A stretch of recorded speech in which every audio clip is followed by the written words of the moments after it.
Nous avons été à l'origine de cette rencontre, de cet après-midi, parce que nous ressentions le besoin, si vous voulez, en accompagnant les familles, qu'ils avaient besoin vraiment de se retrouver pour être ensemble déjà, pour dire qu'ils ne vivaient pas cet événement de manière isolée et dans la solitude, parce que vous avez entendu, vous avez été témoin là de tout ce qui a été rapporté, les témoignages des parents, et c'est vraiment très difficile de continuer, oui, de continuer à vivre, si vous voulez, dans des circonstances pareilles. Donc, et je crois que seul on n'y arrive pas. Aujourd'hui, on fait place à la résilience, mais la résilience sans accompagnement, c'est très compliqué.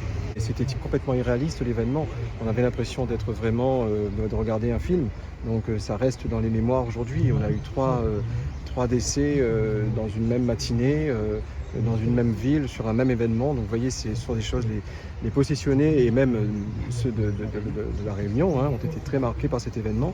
Et on ne peut pas laisser dans l'oubli des choses qui sont aussi marquantes et qui ont touché les êtres.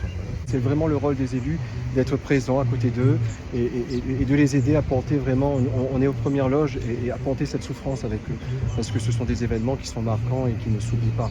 Voilà, vous entendiez la mère de Chloé qui disait que jamais elle pourra s'en remettre et jamais elle pourra oublier jusqu'à la fin de ses jours. Donc voilà, c'est dramatique, et dans le drame, on a un rôle, c'est la présence.